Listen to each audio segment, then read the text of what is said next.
Kapak kok kaman dabi hewan nanti bismillahnya Allahu Akbar, bismillahi Allahu Akbar. Nabi lah.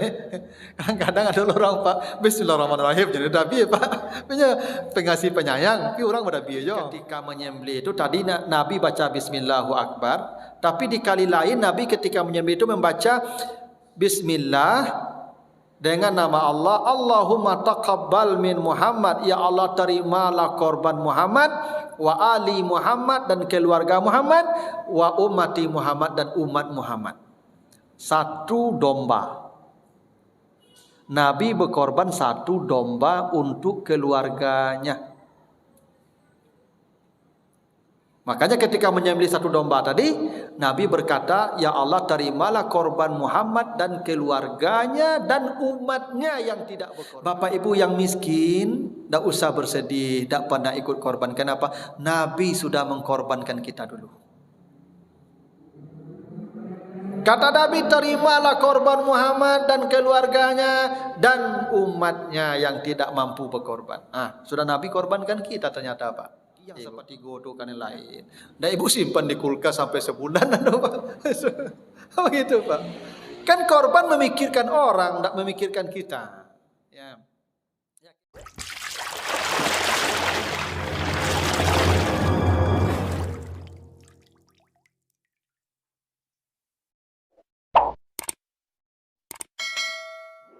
Assalamualaikum warahmatullahi wabarakatuh. Alhamdulillahi rabbil alamin. Assalatu wassalamu ala asrafil anbiya'i wal mursalin wa ala alihi wa ashabihi ajmain. Bapak, ibu-ibu, kaum muslimin, jamaah salat maghrib yang dimuliakan Allah, kembali kita bersyukur kepada Allah atas segala karunia-Nya. Salawat dan salam untuk Nabi kita Muhammad sallallahu alaihi wasallam. Bapak Ibu yang saya muliakan, ini ada permintaan dari jamaah agar kita bahas tentang kurban. Mengingat ibadah kurban sudah dekat, karena ibadah kurban ini adalah ibadah yang istimewa. Apa istimewanya kurban ini, Bapak Ibu? Kurban ini ibadah ya yang sudah diperintahkan Allah sejak manusia pertama menghuni bumi. Jadi ada 3 ibadah yang diperintahkan Allah kepada manusia sejak bumi dihuni. Pertama salat. Di salat ini ibadah pertama. Apa dasarnya? Surat Al-Mudassir ayat 41, 42, 43. Ketika penduduk neraka ditanya kelak ya oleh penduduk sorga, ma salakakum fi sakar, kenapa kalian masuk neraka? Qalu, semua penduduk neraka jawabannya satu. Apa jawaban penduduk neraka? Lam naku minal musallin, dulu kami tidak salat. Kalau semua penduduk neraka menjawab kami tidak salat, itu artinya salat sudah ada sejak manusia pertama. Karena yang menghuni neraka tentu sejak yang dulu. Dan jawaban mereka sama, sebab masuk neraka itu tidak salat. Itu dasarnya salat sudah ada sejak manusia pertama. Dan itu Ka'bah ya atau Baitullah sudah dibangunkan Allah sejak Nabi Adam menghuni bumi. Kata Allah di surah Ali Imran ya, ayat 98. Inna awwala baitin wudi'a lin-nas lallazi bi Bakkah mubaraka. Rumah ibadah pertama yang dibangunkan untuk manusia. Bukan manusia yang bangun. Jadi Baitullah itu Allah yang bangun, malaikat yang membangunkan atas perintah Allah. Apa rumah ibadah yang pertama dibangunkan untuk manusia? Itulah Baitullah di Ka'bah, di Makkah yang diberkahi. Jadi salat ini sudah ada sejak manusia pertama. Itu kenapa Ibrahim salat sebagaimana diceritakan di surat ya Ibrahim ayat 37 ya.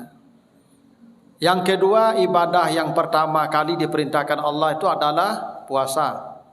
Ini yang disebutkan kama kutiba alal ladzina min qablikum, sebagaimana telah diwajibkan puasa sejak awal kehidupan manusia. Konon katanya Nabi Adam tuh puasanya 3 hari setiap bulan setelah sampai di bumi. Itu yang puasa hari putih namanya. Tanggal 13, 14, 15 itu awalnya puasa Nabi Adam. Nah, yang ketiga, ibadah pertama yang Allah perintahkan itu kurban. Hingga kata kurban itu bahasa Al-Quran yang disebutkan di surat Al-Maidah ayat 27. Watslu alaihim naba abnai Adam bil haq iz qarraba kurbanan. Ada kata kurban di situ. Kata Allah, bacakanlah kepada manusia cerita 2 anak Adam yang paling tua, Qabil dan Habil, ketika mereka berdua diperintahkan berkurban. Jadi kurban itu sudah sejak Nabi Adam tu anak yang pertama tu, Qabil dan Habil yang melaksanakan kurban pertama. Allah terima korban Habil, Allah tolak korbannya Qabil. Kenapa korban Qabil ditolak? 1, niatnya bukan karena Allah. 2, karena terpaksa. 3, karena dia memberikan tidak yang baik. Dia memberikan yang buruk-buruk, yang dia tidak suka. Itu kenapa korbannya Qabil ditolak oleh Allah. Nah, itu sejarah kurban pertama di muka bumi. Ya, dan itu berlanjut semua manusia mengerjakannya sampai hari kiamat. Salat, puasa, kurban. Nah, jadi kurban ini ibadah istimewa. Dan hebatnya lagi Bapak Ibu, Allah menyebutnya kurban. Kurban itu dari kata qarib. Qarib itu artinya dekat. Dalam kaidah bahasa Arab, kalau kata benda atau isim namanya yang diambilkan dari kata kerja dengan menambah alif dan nun setimbangan fu'lan, itu maknanya sempurna. Membaca, bahasa Arabnya qara'a, membaca. Kalau bacaan, qiraah bahasa Arabnya. Kalau bacaan itu sempurna, Quran bahasa Arabnya. Ya.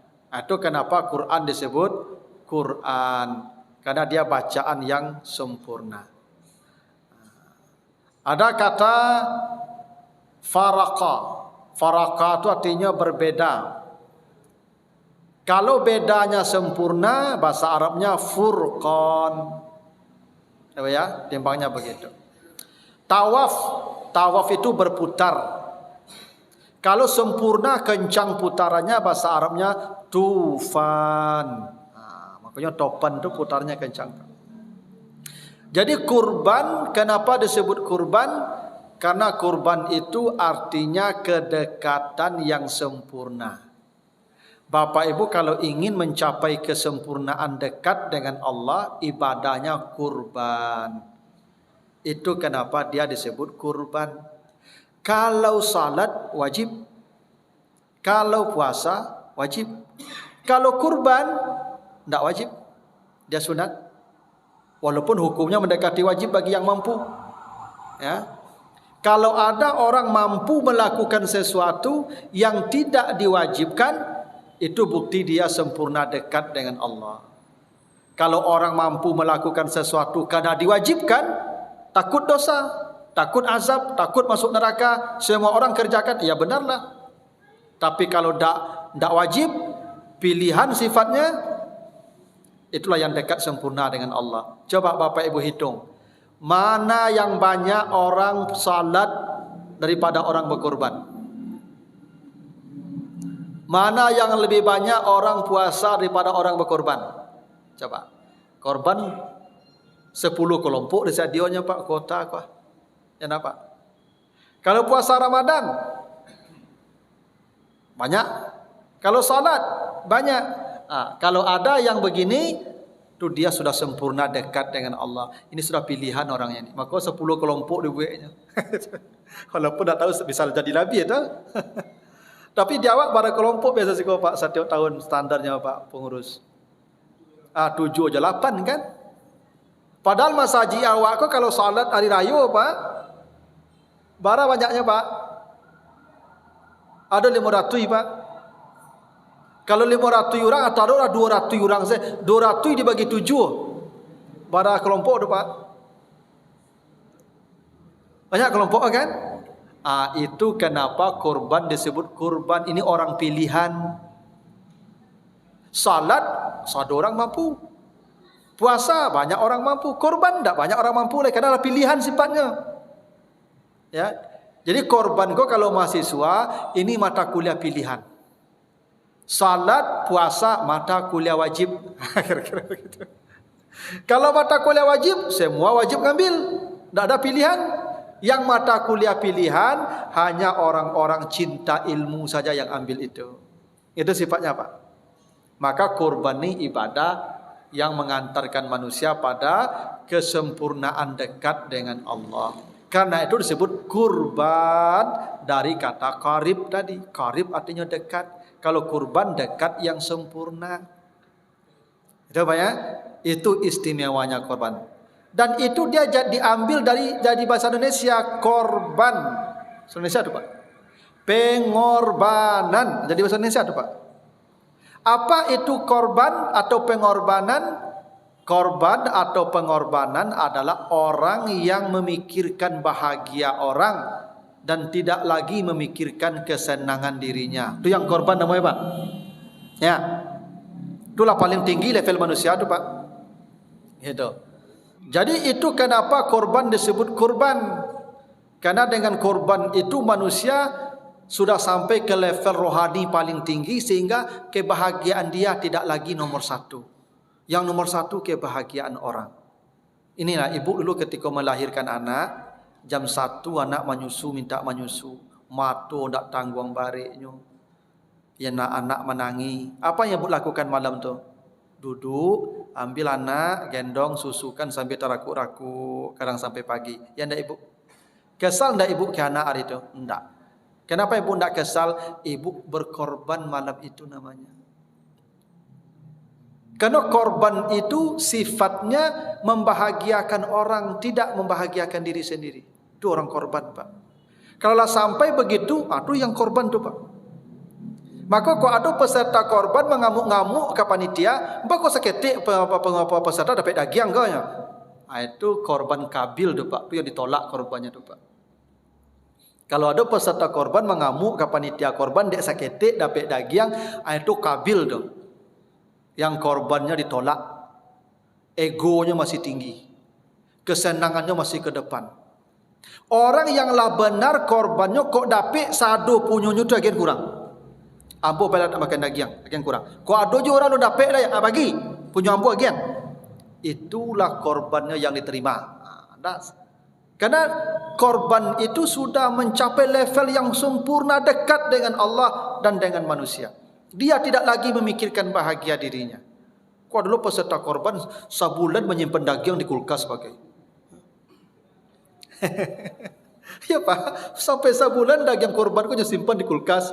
Padahal banyak orang nak dapat daging bagi. Persoalannya bagi dagingnya tu. Bapak ibu, peserta korban tu boleh ambil 1/3 maksimal. Bukan untuk disimpan. Ibu mungkin punya karib kerabat yang ibu yang tahu tampeknya. Ibu bagi yang 1/3 tu kan yang lain. Dan ibu simpan di kulkas sampai sebulan. Begitu Pak. Kan korban memikirkan orang, tak memikirkan kita. Ya. Ya kecuali kita dapat pembagian. Misalnya seperti saya dapat dari masjid ini, diantar pengurus masjid sana. Oh kira banyak lah mau dapat. Itu bukan bagian apa namanya. Pemberian orang. Ini yang bagian kita peserta korban. Kan boleh 1/3 maksimal. Boleh 1/3 itu bukan 1/3 untuk disimpan. Untuk dibagi juga ke yang lain yang tak terjangkau oleh panitia. Itu maksudnya boleh 1/3 itu Pak Ibu. Ya, karena dalam hadis lain diceritakan Nabi itu tidak pernah mengambil hewan kurbannya kecuali hanya untuk sekali makan dia dan keluarganya. Ya, jadi sekali makan dan keluarganya itulah yang dimasak Nabi. Lain daripada itu dibagi ke orang lain. Itu kenapa dia disebut kurban. Nah, dan kalaulah sampai korban kau ke level yang makbul namanya Ibu, yang sudah diterima Allah, maka sampailah dia kepada finish ya makam rohani. Jadi jiwanya sudah sempurna itu Pak. Orang kalau berkorban tuh Pak, itulah aman tuh Pak. Ya itulah surga paling tinggi. Karena itu kita akan lihat hadis-hadis yang berkaitan dengan pelaksanaan kurban. Pertama hadis ya riwayat Muslim, hadis dari Anas bin Malik. Anna Nabi sallallahu alaihi wasallam kada yudahi bi kabshan akranan wa yusammi wa yukabbir wa yada rijlahu ala sifahiha ila sifahima wa fi lafzin zabahahuma bi yadi wa fi lafzin saminain wa li abi awana fi sahihi saminain bil musallati badal sin wa fi lafzi Muslim yaqulu bismillahi wallahu akbar. Ini satu hadis. Diceritakan Nabi itu kalau pernah berkorban dengan 2 ekor kibas yang sudah bertanduk. Jadi korban itu bisa dengan kibas. Kibas itu domba. Nah di awak tidak ada domba loh Pak, jarang. Nah, orang Arab domba banyak, yang bulunya tabah yang diambil untuk jadi pakaian. Nabi kalau dengan domba berkorban, pernah Nabi berkorban 2 ekor domba. Jadi Bapak Ibu kalau berkorban kambing boleh 1 ekor 1 orang, boleh 1 orang 2 ekor, boleh 1 orang 3 ekor. Sama sapi, maksimal sapi itu 7 orang 1 sapi, tapi bisa juga kurang dari 7 orang. Jadi tidak mesti 7 tuh Pak. Jangan nanti pengurus peserta 6 orangnya itu dibatalkan kelompok terakhir, ditunda ke tahun depan. Jangan Pak, tetap jadikan 1 kelompok. Caranya tambah atau belikan sapi yang seukuran itu uangnya. Jangan sampai ditunda, karena 1 ekor sapi itu maksimal 7 orang, tapi minimalnya boleh 1 orang 1 sapi, boleh 2 orang 1 sapi, boleh 1 orang 10 sapi, terserah. Tapi 7 lewat di 7 tidak boleh. Jadi besok kalau ada kelompok terakhir yang kurang, tetap korbankan Pak dia. Tetap belikan sapi untuk dia walaupun agak kecil sapinya. Tidak apa-apa. Tidak mesti 7 orang 1 kelompok itu Pak. Maksimal 7. Nah Nabi pernah berkorban untuk 1 orang itu 2 ekor kibas, dan kibasnya sudah bertanduk. Nah dalam, saya tidak tahu persis, tapi menurut ya saya dikasih tahu oleh guru-guru, domba yang bertanduk itu usianya minimal 1 tahun. Ya. Tapi kalau kambing minimal usia 2 tahun. Kalau sapi usia 4 tahun. 3 sampai 4 tahun, maksimal 5 tahun seperti onta. Di atas 5 tahun tidak boleh lagi jadi korban. Bukan tidak sah. Tapi batas maksimal sapi, onta, kerbau 5 tahun jadi korban. 5 tahun ke bawah. Dari 3, 4, 5. Kambing 2 tahun. Kibas atau domba setahun. Itu aturan umurnya Pak. Jadi apa kau pengurus kau kembali Jawi, jadi umurnya dari 3 sampai 5 tahun. Itu ukuran umur Pak. Kalau kambing 2 tahun. Di atas 5 tahun tidak usah. Bakok betul Ustaz. Jawi kok kalau ada 5 tahun, 1 nyala kurui. Sapi kok Pak kalau ada 5 nyala gaek nama tu Pak. Jadi 5 tahun kok sapi dianggap sapi tua. Ya. Nah sapi kok lah gaek 1 dagingnya babaun. Sapi gaek itu daging baun. Itu maka orang Arab makanan paling mewah panggang anak sapi. Karena anak sapi kok, itu makanya Nabi Ibrahim, coba baca nanti surat Ibrahim ayat 24 sampai 30. Nabi Ibrahim ketika datang tamu para malaikat, maka dihidangkan panggang anak sapi, ejlin samin namanya. Karena panggang anak sapi itu harum, dagingnya wangi. Bu anak sapi kok dagingnya lunak, harum, tulang-tulangnya lunak. Nya sapi kok mohon maaf, samu jurang be bu. Ya makin gaeknya makin kancang baunnya. Nah, orang kan gitu ya Pak. Kalau agak tua dia kan enggak baun tuh. Makanya anak-anak ketek-ketek kok Pak tak baunnya lah. Anak-anak ketek ke Pak, anak-anak bayi ke Pak. 2 hari tak mandi dah balah. Ya tak? Cobalah apa-apa ibu nak mandi 2 hari. Ada? Awak saya takut di bangunnya, apalagi orang lain. Jawi gitu je, Jawi kau makin berumurnya makin bangun. Ya, angin dagingnya Pak. Atau makok sapi maksimal 5 tahun, yang batas 3 sampai 5 tu masih sapi muda namanya. Di atas 5 sudah sapi tua namanya. Jangan yang tua.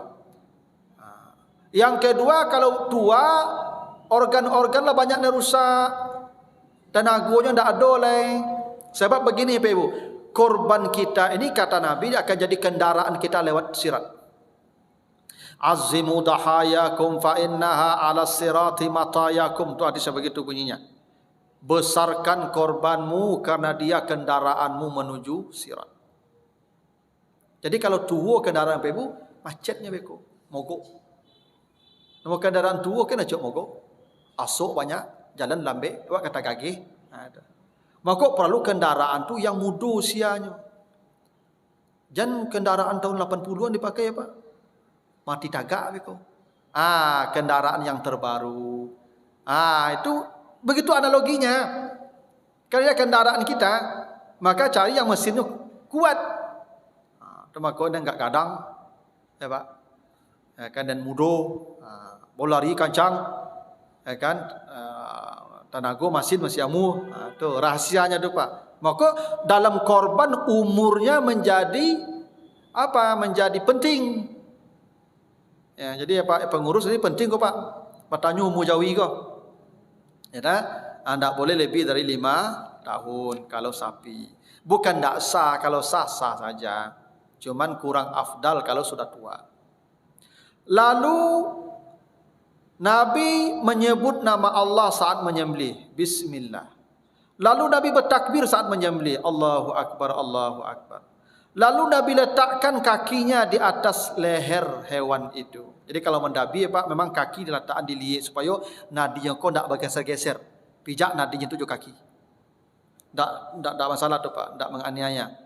Supaya urat nadinya kau ketika di apa dengan pisau, digesek pisau, dia tidak bergeser-geser Pak, maka ditekan dengan kaki. Itu Nabi contohkan begitu cara menyembelihnya. Nah, tapi ini bapak-bapak ibu tidak akan melakukan itu, tak ada tukang Nabi Zat Pak. Lalu Nabi sembelih sendiri. Jadi korban Nabi itu Pak Ibu, lebih banyak Nabi yang menyembelih sendiri, walaupun pernah ada riwayat nanti Ali yang menyembelih dan menguruskan, tapi Nabi sembelih sendiri hewan kurbannya. Nah, ketika menyembelih itu Nabi berkata bismillahi Allahu akbar. Itu. Jadi kalau menyembelih hewan apa-apa kok kamu mendabi ayam, walaupun tidak hewan kurban tapi mendabi ayam, mendabi dik, mendabi bibi, mendabi alai.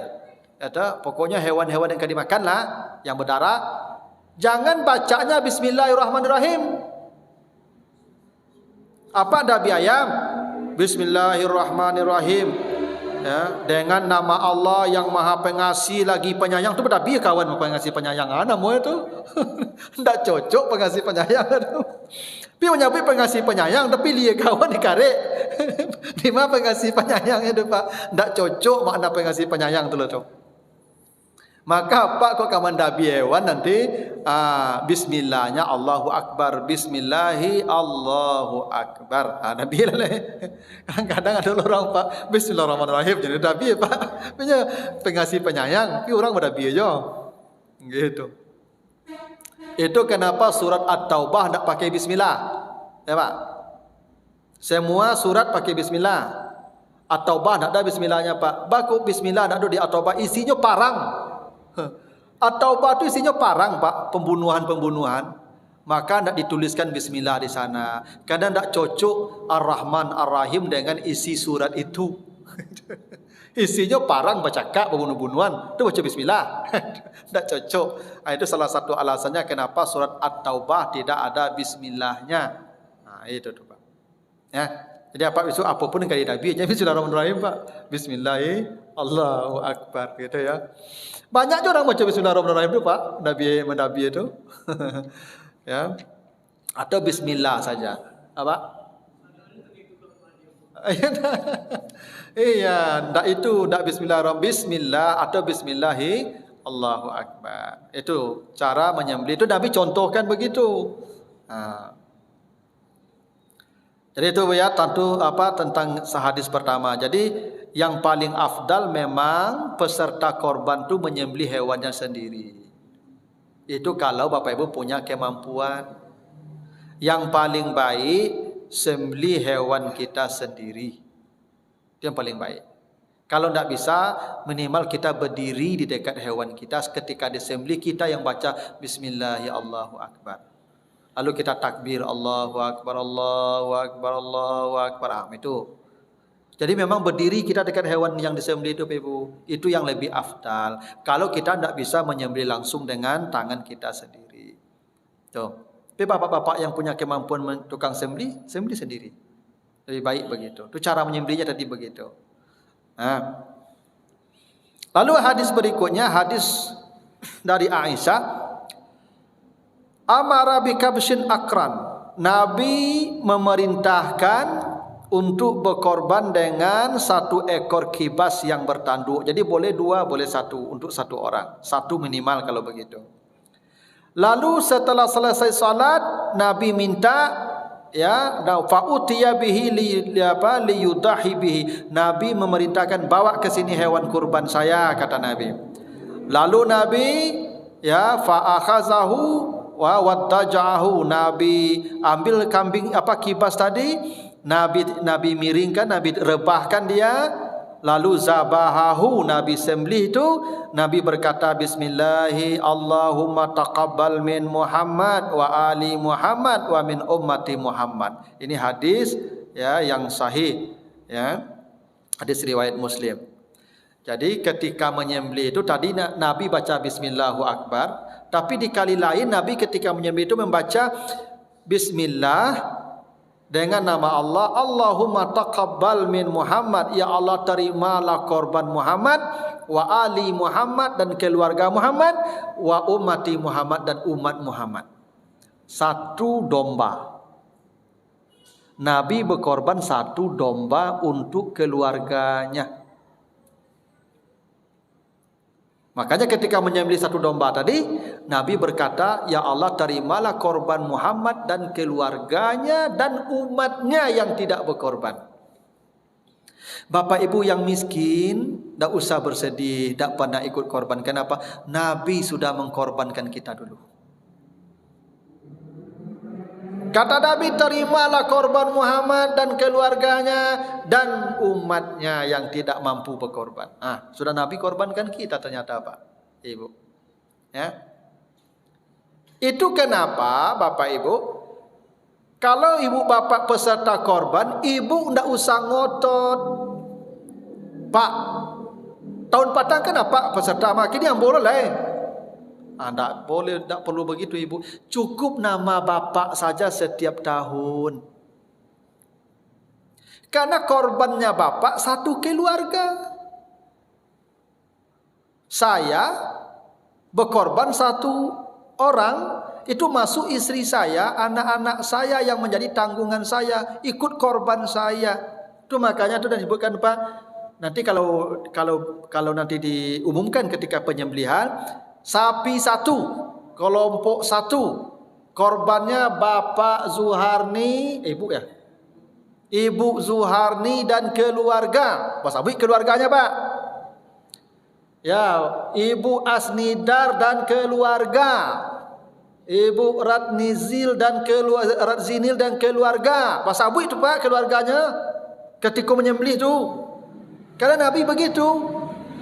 Ya Allah terima korban saya dan keluarga saya. Jadi satu orang satu rumah itu korban. Karena ibu bapak nanti masuk surga naik kendaraannya satu paket. Besok ibu bapak kalau rame di rumah tuh diagi minibus. Apa sopir ibu duduk samping apa? Apa ke jalan-jalan, ke sanang-sanang. Tu ibu Cioto, jalan-jalan anak mau itu. Jalan-jalan tu Cioto bersama-sama bagalak-galak dah Cioto tu je betul tak? Betul. Jadi ibu berkorban apa? Berkorban tu pisau tu besok. Ya toh? Kecuali ibu ni pisau tu je pak. Ya toh? Kau cari penumpang baru lebih kau situ. Ya kadang ada ibu-ibu kok nio lo namanya korban di situ, tidak perlu, cukup nama suami saja. Saya, wallahu alam ya, mungkin banyak yang menemukan. Saya belum menemukan ada hadis selama Nabi ikut korban, istrinya juga berkorban. Nabi berkorban sendiri tapi untuk keluarganya. Tidak perlu masing-masing orang kalau mampu lebih baik. Apa satu korban, ibu satu korban, anak satu korban, cucu semua si rumah itu berkorban lebih baik. Cuma jangan memaksakan diri harus ikut korban pula. Cukup satu rumah satu orang, kira-kira begitu. Ya, tapi satu keluarga. Kecuali anak ibu lapisa rumah aja, labik rumah aja cie satu de, labik keluarga aja, atu juga keluarganya lebih kok. Saya, anak saya 3 semuanya masih sekolah. Berarti saya, istri saya, anak-anak saya ikut korban saya. Kalau saya kelebihan nanti istri saya dikasih korban lagi, boleh, tidak apa-apa. Boleh. Ini nanti peserta, ini Pak pas menyembelih nanti Pak ya. Tolong begitu caranya. Kelompok 1, bapak fulan dan keluarga, ibu fulana dan keluarga. Pakai keluarga Pak. Ibu niatnya begitu nanti. Bismillahi Allahumma taqabbal minni ya wa usrati. Ya Allah terimalah korban saya dan keluarga saya. Atau wa ali. Allahumma taqabbal minni wa ali. Ya Allah terimalah korban saya dan keluarga saya. Gitu. Nah, ini ya hadis kedua. Jadi yang paling afdal kita sembelih sendiri. Dan penyembelihannya itu Bapak Ibu kalau bisa langsung setelah salat Id, nanti ada hadisnya. Jadi Bapak Ibu ya sebaik mungkin kita menyembelih hewan itu secepatnya. Itu maka salat Id itu capek kalau Idul Adha. Ya, karena Nabi itu biasanya menyembelih hewannya sendiri langsung setelah salat dan mengambil satu bagian dari hewan itu dan memasaknya langsung, dan Nabi makan pertama kali di pagi itu dengan daging hewannya itu. Babuko Nabi di daging hewan itu. Itu yang paling rancak. Jadi kok dapet misalnya peserta korban tuh ya setelah disembelih hewan tuh ambil capek daging tuh. Tuh dibesi sup. Makan gitu dulu. Itu yang paling afdal. Kadang pahalanya Pak. Ya. Nabi itu tidak memakan sesuatu di pagi Idul Adha itu kecuali yang dimakan pertama Nabi hewan kurbannya sendiri. Kalau bisa Bapak Ibu melakukan tuh alangkah lebih baiknya. Tapi kalau memberatkan pengurus ya tidak usah lah. Kalau bisa. Kan ibu-ibu lah standby jo masak pagi itu. Nah Ibu. Ya kan? Maka yang disembelih itu ambil langsung hewan itu dan masak, dan semua peserta korban makan. Jadi jangan makan di rumah dulu. Itu yang makan pertama. Jadi berbukanya pakai itu. Itu makanya hewan korban itu kalau bisa secepat mungkin disembelih di Idul Adha. Tapi ini tidak dalam pengertian wajib Bapak Ibu ya. Afdalnya seperti itu. Ada pertanyaan Bapak Ibu sampai sini?